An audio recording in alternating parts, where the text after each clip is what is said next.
Tawagin niyo na lang ako sa pangalan Dion. Mahigit 40 taong gulang sa panahong kasalukuyan at ngayon ay masaya nang namumuhay sa siyudad ng Maynila kasama ng sarili kong pamilya.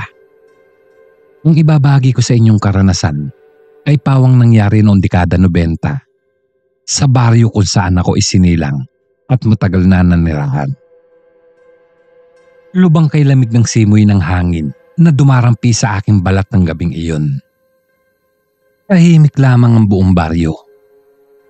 Gayunpaman ay hindi iyon nagsisilbing hudyat o nangangahulugan ng kapayapaan. Sa baryong iyon, ang sukdulang uri ng katahimikan ay palatandaan ng masiding takot ng aming lipunan. Walang maririnig kahit na mahinang kaluskos sa paligid. Wala na rin maging ang dating sigawan ng mga naglalasing sa tapat ng tindahan ni Aling Nida. Kahit nga yata ang mga kuliglig ay nararamdaman ang kilabot ng atmosfera sa paligid, sapagkat hindi na nila magawang umuni na sumasabay sa hampas ng alon sa lawa. Ang tanging naririnig ko na lang ng mga sandaling iyon ay ang mahinang tunog ng aking hininga habang pinagmamasda ng kabilugan ng buwan mula sa tinitirhan kong maliit na bahay kubo. Batid ko sa mga oras na iyon na hindi rin magtatagal ay muli na naman silang darating upang mag-iwan ng matinding pinsala sa aming lugar. Mula pa sa aking pagkabata, unti-unti ko nang natutunan kung papaano basahin ang senyalis ng kanilang pagsalakay. Ang mga aso sa buong baryo na kanina rin ay nananatiling tahimik ay nagsisimula ng umalulong. Bawat lampara na aking natatanaw na nagliliwanag sa loob ng mga bahay ay hindi lang basta nakasindi, kundi tila nanginginig dahil sa matinding takot. Pilit na nilalabanan ng dilim na bumabalot sa aming paligid. Ang pinakamasalimuot na bahagi ng senaryong iyon, ang hangin na iihip ng napakalakas, tangay ang masangsang na amoy ng dugo. Muli kong hinigpitan ng hawak sa itak na nakapatong sa luma kong lamesa sa kusina. Ito na lang ang naiwan sa akin na nagsisilbing pamana ng aking ama. Isang matibay at matalas na sandata na hindi ko pa kailanman nagagamit sa tunay na laban. Subalit sa gabing iyon, batid kong maaari nang dumating ang sandali na aking hinihintay. Lumipas pa ang ilang minuto, saka dumagungdong isang malakas na palahaw mula kay Mang Rigor na nasa kabilang dulo ng baryo. Magsipasok na kayo sa inyong mga tahanan. Nandyan na ang mga mandaragit. Subalit sa halip na tumalima sa babalan niyang iyon, ay agad akong tumayo at tumakbo palabas ng aking kubo. Sa pagkakataong iyon, ay sinuway ko ang mahigpit na bilin sa akin ni Lolo Sabo, ang kilalang albularyo ng aming lugar. Na lagi niya akong pinaalalahanan na huwag akong makialam kapag dumarating ang mga nilalang na iyon. Pero paano ko naman magagawang hindi makialam? Paano ko hahayaan ang baryong iyon na paglaruan ng mga halimaw na siyang pumatay rin sa aking mga magulang? Sila ang mga aswang na tinatawag bilang mandaragit. Gaya ng mga manananggal ay may kakayahan din silang lumipad. Subalit buo ang kanilang katawan na nasaan yung tila malaking ibon o hindi naman kaya ay paniki. Tinatangay nila ang kanilang nabibiktima patungo sa himpapawid at doon nila ito kinakain. Sa ganung paraan din nila pinaslang ang pamilya kung walang kalaban-laban noong ako'y musmus pa lamang. Sa pagtakbo ko sa isang makitid na iskinita ay nakasalubong ko si Mang Benjo, isa sa matandang tanod ng baryo. Nanginginig ang kanyang mga kamay habang hawak ang isang gulok. At kitang-kita sa kanyang mga mata ang labis na pagkahapo at takot. Nang makita niya ako'y sinubukan niya akong pigilan sa binabalak kong gawin. Leon, huwag ka nang tumuloy. Higit na gutom ang mga mandaragit ngayon. Huwag kang susugod, sapagkat baka ikaw pa ang maging isa sa mga putahe nila ngayong gabi. Babala sa akin ni Mang Benjo. Buong tapang naman akong tumugon sa kanya. Hindi na ako bata, gaya nung niligtas niyo ako, Mang Benjo. Kailangan na nating harapin at labanan ng mga halimaw na yon. Ngunit bago pa man siya muling makapagsalita, isang matinis at nakakapanghilakbot na sigaw ang umalingaw sa aming paligid. Ang lamig ng gabi ay biglang naging mas matindi. Tila umuulan ng nyebe na tumatama sa aking kalamnan. Mula sa madilim na kakawiyang tanaw mula sa gilid ng baryo, lumitaw ang presensya ng isang malaking nilalang. Ito ay payat, mahaba ang mga kamay at may matatalas na kuko na parang pang-uwak. Nakasungaw ang mga dilaw at nanlilisik nitong mga mata. Bumubungis-ngis ito na animoy nalilibang sa takot na nararamdaman ng mga tao sa paligid. Sa sumunod na sandali ay narinig ko na lamang na sumigaw si Ma'am Benjo. Dion, takbo! Subalit hindi ako umatras ng mga oras na iyon. At sa halip ay hinigpitan ko ang hawak sa aking itak at tumakbang papalapit sa halimaw. Nang gawin ko iyon, isang sigaw ng babae ang bigla kong naulunikan. Isang malakas na utos na tila nagmumula sa ilalim ng tubig ng lawang malapit sa kinaroroonan namin. Pakiramdam ko noon ay biglang bumigat ang katawang ko. Tila mayroong hindi nakikitang puwersa na pumigil sa akin. Napatingin ako sa direksyon ng lawa. Doon ko siya namataan. Isang figura ng babae ang bahagyang lumitaw sa ibabaw ng tubig. Ang kanyang balat ay kumikinang nang tamahan iyon ng liwanag na mula sa buwan. Ang kanyang mga mata ay tila nangungusap habang nakatitig sa akin. Hindi ko alam ng mga sandaling iyon kung bakit. Ngunit may isang bahagi ng sarili ko ang nagsasabi sa akin na batid niya ang solusyon kung papaano ko matatalo ang mga halimaw na kay tagal na sumasalakay sa aming lugar. Sa gabi ring iyon, nagsimula ang kakaibang kwento ng natatangi kong kapalaran. Hindi natuloy ang paglabang ko sa aswang na mandaragit ng gabing iyon. Sinundan ko ang tumatakbong si Ma'am Benjo at sabay kami sumilong sa loob ng aking kubo, kung saan kahit papaano ay ligtas kami mula sa mga halimaw na nagkalat sa labas at humahanap ng posibleng maging biktima. Naging palaisipan para sa akin kung ano ang nakita ko ng gabing iyon sa lawa. Inisip kong marahil ay guni-guni ko lamang iyon. Hanggang sa maalala ko ang usap-usapan noon pa man ng mga matatanda sa baryo tungkol sa isang sirenang kalaban ng makapangyarihang mangkukulam na pinuno ng mga mandaragit na sumasalakay sa amin. Sinasabing ang sirena ay may pinangangalagaang mutya ng lawa. Isang bagay na tanging ang bayaning karapat-dapat lamang ang may kakayahang gumamit. Naisip ko, hindi kaya't may katotohanan din ang alamat na iyon.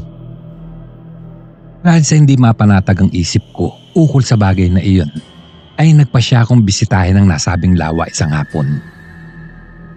Ang tubig niyon ay tila kasimbugaw ng kalangitan ng aking puntahan. Ang bawat alon ay marahan dumarampi sa aking mga paa, ngunit hindi ito nagdudulot ng lamig sa aking balat. Sa halip ay ramdam ko ang kakaibang enerhiya na bumabalot sa paligid. Tila may mga mata ulit na nagmamasid sa akin mula sa kailaliman ng lawa. Maya-maya pa ay may lumutang na isang nilalang na hindi pangkaraniwan sa aking harapan. Isa itong sirena. Ang buhok nito ay napakakintab, gaya ng isang diamanting nasisinaga ng araw. At sa pagkakataong iyon ay mas napagmastang ko pa ang mapungay niyang mga mata na tila nangungusap. Masasabi kong balingkinitan ang kalahati ng kanyang katawan bilang tao. Habang ang buntot naman niya ay kumikislap rin sa ilalim ng tubig na tila tinahing mga perlas at asul na kristal. Umabog ng napakalakas ang aking dibdib ng mga oras na iyon. Hindi ko alam kung dahil ba yun sa tuwa ng malaman ko na totoo nga ang alamat o nang dahil sa kaba sapagkat kaharap ko mismo noon ng sirena. Marahil ay sa parehong dahilan. Ikaw ba ang sinasabi nilang sirena na tagapagbantay ng mutya ng lawa? Sa halip na tumugon, ay gumanti lamang din siya ng isang tanong sa akin gamit ang malumanay niyang tinig. At ikaw ba ang bayani ayon sa propesiya ng karagatan na handang isukal ang kanyang buhay para sa kapakanan at kaligtasan na nakakalami? Nanatili akong tahimik matapos kong marinig ang katanungang iyon.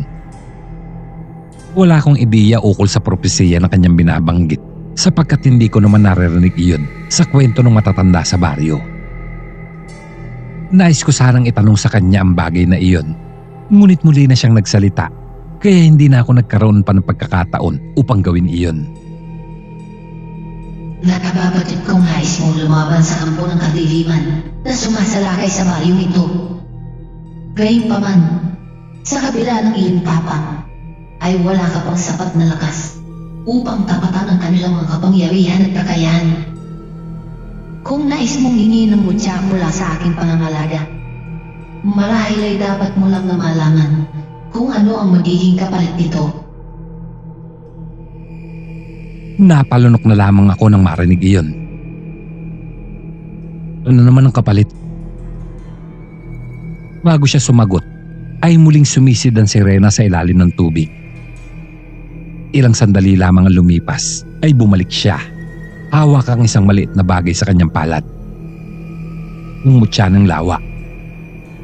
Kasing laki lamang iyon ng itlog ng pugo at kumikislap sa pinaghalong kulay asul, kilak na ningning. Nang pagmasdang ko iyon, pakiramdam ko'y hinihigop ako ng liwanag na nagmumula roon. Tila nararinig ko ang alon, ang ihip ng hangin at ang malalim na pulso ng lupa. Ang kutsang ito ng lawa ay bahagi ng tinatawag namin mga sirena bilang tubig ng buhay.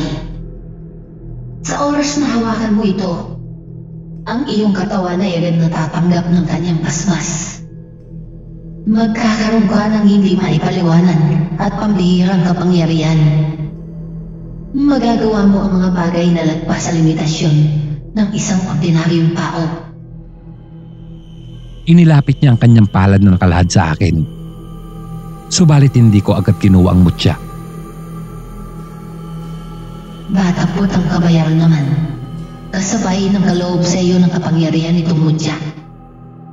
Unti-unti rin itong babawasan ang iyong mga taon sa daigdig na ito. Ang bawat laban na magagawa mong pagtagumpayan ay magsisilbing mitya ng marahang pagkawala ng iyong buhay. Kung gaano ka katagal mabubuhay kapag nasa pangangalaga mo na ito, iyon ang hindi ko masasabi. Napalunok akong muli. Batid kong hindi madali ang labanang iyon. Ngunit tanda na ba talaga akong isugal ang natitirang panahon ko rito sa mundo, palit ang kaligtasan ng aming baryo mula sa mga mandaragit. Tumingala ako sa langit. Sa isang iglap ay biglang sumagi sa isip ko ang mga sigaw ng mga kababaryo ko. Hindi sigaw ng kagalakan o anumang pagdiriwang, kundi sigaw ng pagdurusa. Naisip ko ang patuloy pa rin pagsalakay ng mga aswang. Ang mga halimaw na iyon ay patuloy pa rin kumikitil ng mga inosenteng buhay. Naisip ko ang mga magulang ko, gayon na rin ang lahat ng buhay na nawala dahil sa mga nilalang na iyon. Matapos niyon, sa mga sumunod na sandali, ay hindi na ako nagdalawang isip pa. Inabot ko mula sa sirena ang mutya. Pagkahawak ko pa lang nun, ay isang matinding alon ng enerhiya ang biglang dumaloy sa aking buong katawan. Pakiramdam ko'y lumakas ang tibok ng aking puso. Lumalim ang aking paghinga at nag-init ang aking dugo. Ang lahat ng bagay sa paligid ay biglang luminaw sa aking sensasyon.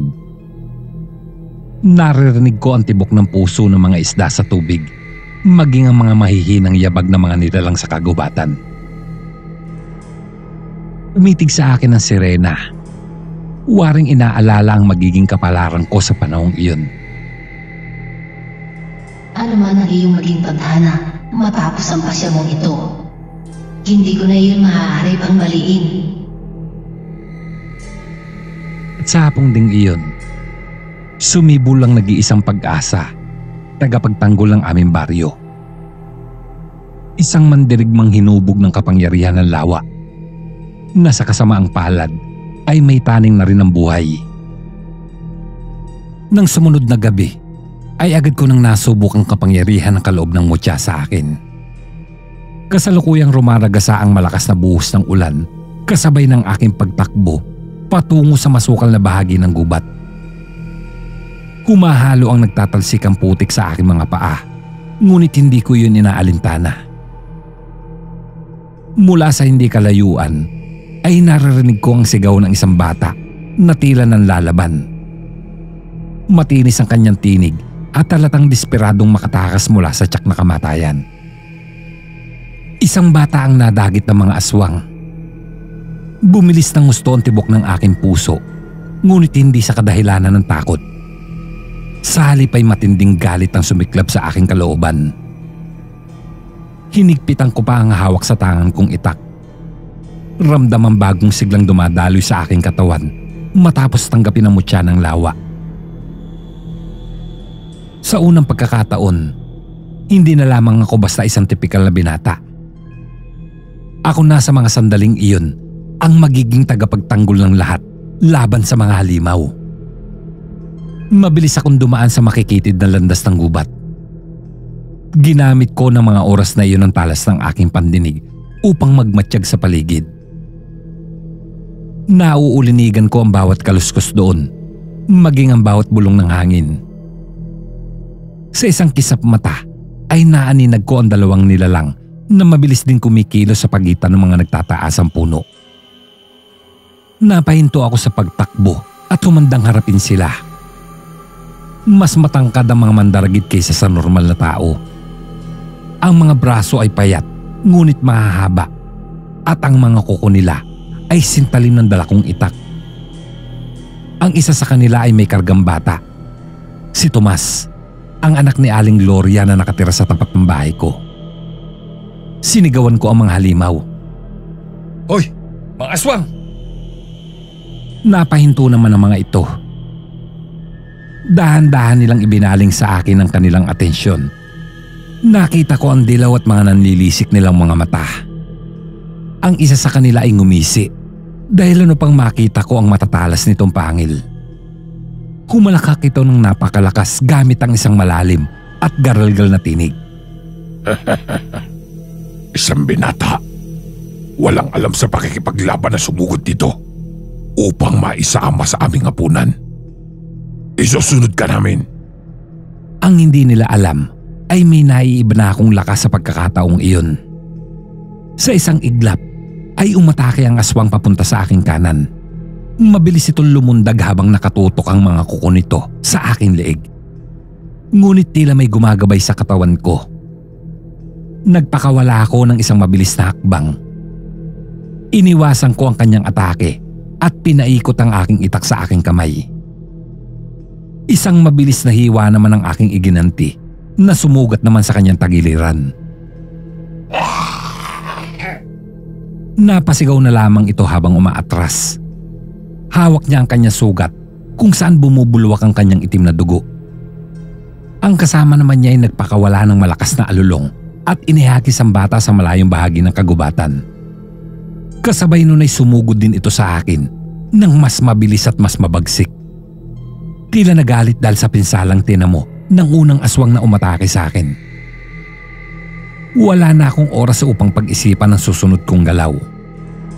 Sa isang iglap ay napatalon ako ng napakataas palayo roon sa kinatatayuan ko. Isang bagay na hindi ko magagawa noon. Mabilis akong nakalapag sa isang sanga ng puno at sa sandaling iyon ay naiintindihan ko na ang tunay na lakas na ibinigay ng mutya. Hindi lang ako lumakas. Mas naging mabilis ako at mas naging matalas ang aking pandama sa buong katawan. Ako naman ang sumugod. At habang bumubulusok pa ako mula roon sa puno, ay iniikot ko ang buong katawan ko at buong lakas na inihataw ang itak pababa. Sumalpok ito sa balikat ng aswang. Napaungol na lamang ito dahil sa tinamo niyang pinsala. Matapos nun, ay sinundan ko ang direksyon kung saan niya inahagis si Tomas. Sa kabutihang palad ay naabutan ko to at wala naman itong tinamong pinsala. Mabilis ko itong kinarga at tumakbo na papaalis doon. Subalit narinig ko ang isang nakakapangilabot na ungol mula sa aking likuran. Hindi pa tapos ang laban. Humarap ako habang bitbit pa rin ang bata.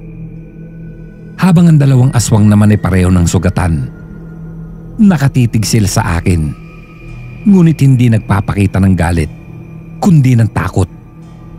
Animo ay noon lamang sila nakatagpo ng isang tao na kaya silang labanan sa parehong bilis at lakas na taglay nila. Itinutok ko ang aking itak sa kanila bilang banta. Umalis na kayo. O gusto niyong tuluyan natin tapusin ang laban? Ilang saglit din silang nag-alinlangan. At pagkatapos nun, sa isang iglap ay tumakbo sila papalayo sa madilim na parte ng gubat. Dala ang kanilang mga natamong sugat at ang kanilang unang pagkatalo. Napaluhod naman ako sa lupa na hingal na hingal. Iyon ang unang laban ko bilang tagapagtanggol ng baryo. At noon ko lang napagtanto ang isang bagay. Totoo ang babala ng sirena. Sa bawat laban na maipapanalo ko, may isang bahagi ng sarili ko na tila unti-unting nawawala. Ramdam ko ang bigat sa aking dibdib. Waring may nakabara sa bawat paghingang ginagawa ko ng mga sandaling iyon. Ngunit gaya ng sinabi ng sirena, wala nang atrasan. Hawak ko ang bata sa aking bisig nang bumalik kami sa baryo. Iyon na ang simula ng mas malaking laban pa na kakaharapin ko. Nagpatuloy pa ang ganoong gawain ko sa pagliligtas sa baryo mula sa mga mandaragit. Bawat gabing dumaraan ay tila nababaliktad ng sitwasyon. Ang mga halimaw na iyon na ang may takot na sumalakay sa aming lugar. Ang akala ko'y magtutuloy-tuloy lamang ang ganong sitwasyon hanggang sa tumigil na sila ng tuluyan. Ngunit nagkamali ako. Dumating ang gabi kung kailan nila isinagawa ang pinakamatindi nilang pagsalakay kasama ang kanilang pinuno na isang mangkukulam. Bawat kubo na kanilang madaraanan ay kanilang sinusunog gamit ang kapangyarihang hiram mula sa pinuno. Dahilan upang lumabas sa mga taga-baryo sa lansangan bagamat nagigimbal sa takot. Tila wala silang pagpipilian sapagkat anuman ang kanilang gawin, manatili man o hindi sa loob ng kanilang mga tahanan ay tiyak na may nag-aabang na panganib at kamatayan. Matingkad ang pulang liwanag na mula sa nag-aapoy na baryo. Waring mismong impyerno na ang dumalaw sa buong lugar. Naghahalo ang sigaw ng mga tao at ang halakhak ng mga halimaw na nagkalat sa paligid. Ang mga aswang na sumasalakay sa gabing iyon ay higit na marami kaysa sa dati. Animo ay buong hukbunan nila ang naroon at dumadaloong sa bawat natitirang mga bahay. Winawasak ang mga dingding at bubong gamit ang mga matutulis nilang mga kuko. Sa gitna ng kaguluhan, isang nilalang ang namataan ko na nakatayo sa itaas na isang lumang puno ng balete. Ang pinuno nila na isang makapangyarihang mangkukulam. Matangkad din siya, balingkinitan, ngunit balot ng maitim na tela ang buo niyang katawan. Ang mga mata naman nito ay tila dalawang nagbabagang uling. Ang kanyang mga kamay ay may tangan na isang tungkod na may nakasingit na pawang mga buto ng tao. Siya ang tunay na ugat ng lahat ng kasamaang nagaganap sa aming baryo. Ang utak sa likod ng mga aswang na kay tagal na at patuloy pang sumasalakay. Sumigaw siya sa akin habang abala ang kanyang mga alagad na pumunteriya ng mga inosenteng buhay. Huli na ang lahat, binata. Ang mutya ng lawa ay wala ng silbi. Mas marami ang alagad ko mula sa kadiliman ang narito sa gabing ito. At wala kang laban sa kanila.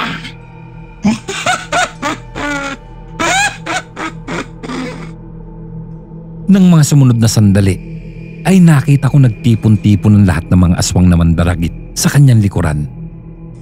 Lahat sila ay nakangisi sa akin na tila nasumpungan na nila ang aking kahinaan. Umigpit naman ang hawak ko sa aking itak. Batid ko naman tama siya sa isang bagay. Malapit nang maubos ang natitira kong lakas. Mula nang tinanggap ko ang mutya ng lawa ay nararamdaman kong unti-unti nang bumibilis ang pagtanda at paghina ng aking katawan. Tila ba pinupunit nito ang bawat pahina ng aking buhay sa tuwing ginagamit ko ang kapangyarihan na kaloob nito. Subalit hindi na ako maaari pang umatras. Inilabas ko ang mutya mula sa aking punit na pantalon. Nagniningning pa rin iyon sa bughaw at pilak na liwanag. Ngunit may bahid na rin ng kulay pula. Tila babala na malapit nang maubos ang kapangyarihang binibigay nito sa akin. Isang malakas na sigaw ang pumunot sa hangin mula roon sa mangkukulam. Sugurin niyo siya at patayin! Sa isang iglap ay lumundag papunta sa akin ang lahat ng mga kampo niyang mandaragit. Sabay-sabay silang sumugod ng walang pag-aalinlangan. Mabilis akong kumilos. Isang malakas na lundag ang aking ginawa pa itaas at iniwasan ko ang isang aswang na nagtangkang sunggaban ng aking ulo. Paglapag ng aking paa sa isang poste ng kubo ay marahang ipinihit ang aking katawan at sa isang mabilis na paghiwa ay naputol ang isang kamay ng isa sa mga halimaw. Napahiyaw ito sa sakit at bumagsak sa lupa habang nagpupumigla sa kirot ng tinamon nitong pinsala. Ngunit hindi pa man ako nakapagpapahinga nang bigla namang umatake ang isa pang aswang mula sa aking likuran. Dinakma nito ang kaliwang balikat ko at akmang magpapakawala ng isang malalim na sakmal. Subalit bago pa nito maisa katuparan ng masama nitong binabalak, ay ginamit kong muli ang kapangyarihan ng mutya. At sa isang kisap mata, ay bigla akong naglaho sa harapan nito. Lumitaw naman ako sa kanyang likuran at bago pa siya makalingon, ay itinara ko na ang itak sa kanyang batok.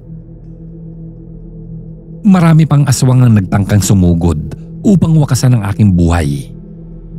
Ngunit determinado rin akong lumaban sa kabila ng taning na dulot ng mutya sa akin. Wala na akong pakialam kung sa gabing iyon ay tuldukan na rin ng kapangyarihan nito ang aking huling sandali sa mundo. Ang mahalaga ay matapos ko ang huling labanan at maubos ko ang kampo ng kasamaan. Sa pagpapatuloy ng laban ay tagumpay kong napaslang ang bawat mandaragit na umaatake sa akin. Hanggang sa 2 na lamang ang natira sa kanila. Ang natitirang mga halimaw ay sandaling nag-atubili sapagkat nasaksihan nila mismo kung papaano bumagsak ang kanilang mga kasama sa aking kamay. Datapot sa likuran nila ay naririnig ko ang malalim na halakak ng mangkukulam. Huwag kayong matakot! Malapit nang mamatay ang lalaking iyan. Hindi niya na kayang tapusin ang labang ito. Ramdam kong tila totoo ang kanya sinasabi. Nanginginig na ang aking mga daliri ng mga sandaling iyon. Parang hinihigop ng mutya ang natitirang sigla mula sa aking katawan. Ngunit hindi ko maaaring bitawan ang laban. Bigla naman sumugod ang 2 pang natitirang aswang. Sa bilis nila ay hindi ko na halos makita ang mga galaw at kilos nila. Pero bago pa nila ako masunggaban, ay may biglang isang matinis na tinig ang bigla na lamang umalingaw-ngaw sa paligid. Leon. Mula sa lawa, isang nilalang ang biglang lumitaw. Lumutang ito at tila lumilipad sa ere. Isang figura na may mahaba at kumikislap na buntot. Muling nagpakita ang sirena. Sa kanyang kanang kamay ay nakita ko ang isa pang mutya. Mas maliwanag iyon at mas matingkad pa ang kulay sa sinag ng buwan. Inihagis niya ang mutya patungo sa akin bago siya muling sumigaw. Tapusin mo na ito. Pagdapo pa lang ng mutya sa aking palad, ay isang matinding alon ng enerhiya ang muling bumalot sa akin ng hihinang katawan. Pakiramdam ko ng mga sandaling iyon ay muli akong nabuhay. Ang pagod ko ay bigla na lamang nawala. Ang pananakit ng aking kalamnan ay bigla na lamang naglaho. Naramdaman kong muling tumalas ang pandinig ko at taglay ko ng muli ang ibayong lakas at kapangyarihan sa mga oras na iyon. Ang mga aswang na mandaragit na kaninang sumusugod ay hindi na nakagalaw pa. Sa sumunod na mga sandali ay sinalubong ko ang paglipad nila sa himpapawid. Ang mundo ay tila bumagal sa mga oras na iyon At sa bawat galaw ko ay tila may dumadaloy rin tubig na gumagabay sa akin. Sa pamamagitan ng isang malakas na taga ng tangan kong itak ay pinugutan ko ng ulo ang isa sa natitirang aswang. Ang isa naman ay humulagpos pa atras. Subalit hindi ko na ito binigyan pa ng pagkakataon upang makatakas. Dahil sa isang mabilis na saksak na ginawa ko sa kanyang dibdib ay bumagsak ito sa lupa at mabilis na binawian ng buhay. Naging tahimik ng ilang segundo ang paligid.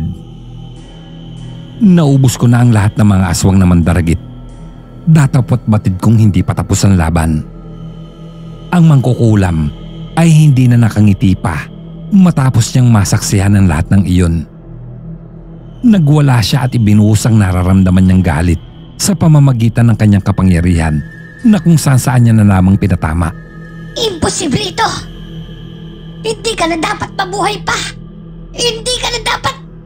Bago pa niya matapos ang kanyang sasabihin, sa huling pagkakataon ay lumundag ako pa itaas habang ang mutya ay nasa palad ko na kumikinang pa ng mas matinding liwanag na tila sinusuportahan ng buwan. Sumigaw ng napakalakas ang mangkukulam at ginamit ko naman ang pagkakataong iyon upang ibato ang mutya papasok sa nakabuka niyang bibig. Isang malakas na pagsabog ng liwanag ang pumuno sa buong baryo. Dire-diretsyong nalunok ng mangkukulam ang mutya. Kaya naman ang katawan niya ay nagsimulang mabalot sa asol na apoy. Sinubukan pa niyang manlaban, ngunit tila nasimot ang kanyang kapangyarihan mula sa kanyang kaibuturan. Unti-unti siyang naglaho kasama ang lahat ng itim na salamangka at nilalang ng kadiliman na kahit tagal din sumasalakay sa aming baryo. At sa wakas, ang gabi ay tuluyan din naging tahimik. Dahan-dahan akong bumagsak sa lupa dahil sa labis na kahinaan. Ang mutya na nasa aking kamay ay naglaho na, kasabay ng huling piraso ng kapangyarihang ipinagkaloob nito. Narinig ko ang mga kababaryo ko na tumatakbo papunta sa aking kinaroroonan. Subalit, hindi ko na maramdaman pa ang kanilang ginawang mga pagyakap. Ang huling nakita ko ng mga sandaling iyon ay ang sirena. Nakalutang siya sa ibabaw ng lawa. May mga lungkot sa kanyang mga mata habang nakatitig ito sa akin. Salamat, Leon. Muling gaya ng ating napagkasunduan. Batid mo na ito ang kapalit ng tagumpay na ito. Dahan-dahan kong ipinikit ang aking mga mata.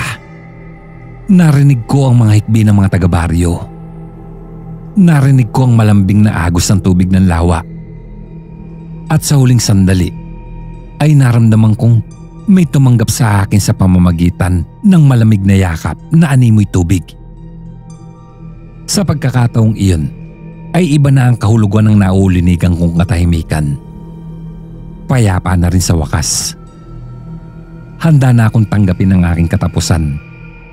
Sapagkat ang mahalaga ay batid kong ligtas na ang buong baryo. At para sa akin, sapat na ang bagay na iyon. Isang malamig na haplos ng tubig ang dahilan kung bakit nagbalik ako sa aking kamalayan. Unti-unti kong iminulat ang aking mga mata at nakita ang walang hanggang asol na bumabalot sa akin. Naroon ako sa ilalim ng lawa, ngunit hindi ako lumulubog sa kailaliman nito. Hindi rin ako kinakapos ng hininga na tanda ng pagkalunod. Sa halip, para akong bahagi ng tubig, malayang lumulutang. Sa harapan ko ay lumitaw ang isang pamilyar na nilalang. Ang sirenang tagapagbantay ng mutya ng lawa. Ang mga mata niya ay puno pa rin ng kalungkutan, ngunit may kakaibang liwanag akong nababanag sa kanyang pagtingin sa akin. Hindi pa tapos ang iyong paglalakbay, Dion. Iyon ang kanyang saad habang ang kanyang tinig ay tila alon na dumarampi sa aking pandinig. Buong tapang mong hinarap ang kadiliman. Kaya hindi naman makatarungan kung pahihintulutan ko at hahayaan matapos ang iyong buhay sa ganitong paraan. Naramdaman ko na lamang na inilapat niya ang kanyang kamay sa aking noo. Isang banayad na liwanag ang muling bumalot sa akin. Bigla na lamang bumalik sa normal ang lakas ng aking katawan. Ang mutya ng lawa ay kumuha ng maraming taon mula sa iyo. Dahilan upang umigli ang iyong pananatili sa daigdig na ito. Ngunit ngayon, hayaan mong ibalik ko ang oras at pagkakataon na dapat mo lamang na mata mo. Hindi lamang buhay ang gantimpala ko sa iyo, kundi isang bagong simula. Nagulat ako sa sinabi niyang iyon. Sa pagkakatanda ko, ay hindi niya maaaring baliin ang anumang itinadhana sa akin ng mutya mula nang mapunta iyon sa kamay ko. Malumanay akong tumugon sa kanya. Hindi niyo na ako kailangan gawin ito. Nauunawaan kong may kabayaran ng paggamit ng kapangyarihan na mula sa mutya. Buong pagpapakumbaba ko nang tinatanggap ang aking kapalaran. Ngunit ngumiti lamang si Rena at sa unang pagkakataon, nakita ko ang isang damdaming hindi ko maipaliwanag mula sa kanya. Tila paggalang o kung hindi man, marahil ay paghanga. Ang isang pusong dalisay at magiting na tulad mo ay hindi na madaling matagpuan sa mundong ito, Deon. Kaya bilang gantimpala, hindi ko lamang papahabain pa ang iyong buhay. Pagtitiwalaan din kita ng isang panibagong tungkulin na batid ko rin iyong magagampanan. Bago ko pa man maitanong kung ano iyon, ay dumampi na ang kanyang daliri sa gitna ng aking dibdib. Isang malamig ngunit maaliwalas na enerhiya ang dumaloy sa buo kong pagkatao. Sa bagong buhay na ito, may pagkakaloob ko sa'yo. Ikaw ang magiging kanang kamay ko bilang tagapangalaga ng lawa at tagapagtanggol ng baryo. Mananatili kang hindi na lamang isang payak na binata na namumuhay gaya ng karaniwan, kundi isang bantay laban sa anumang kasamaan na muling magtatangkang sirain ang ating tahanan.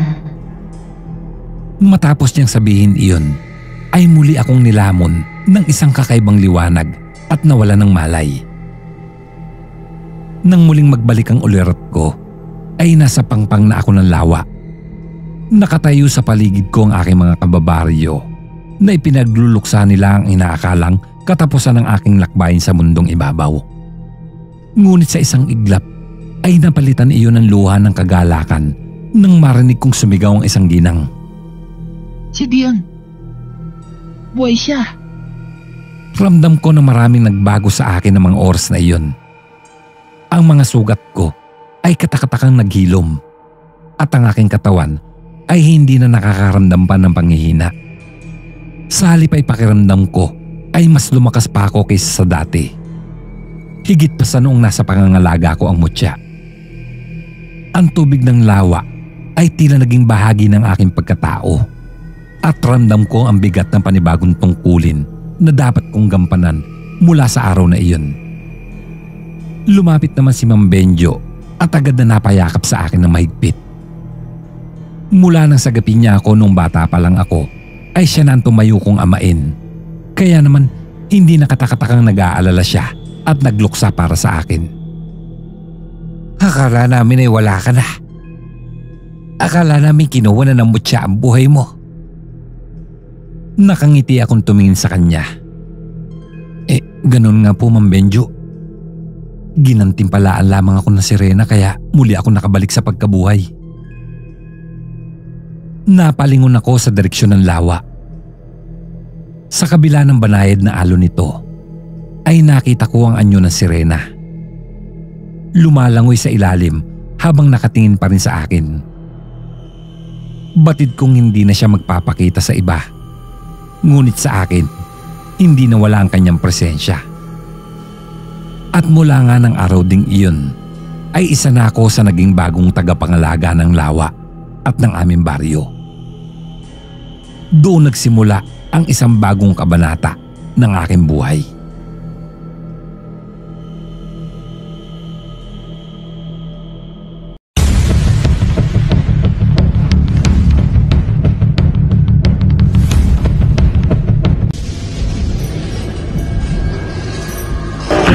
Kilabot ng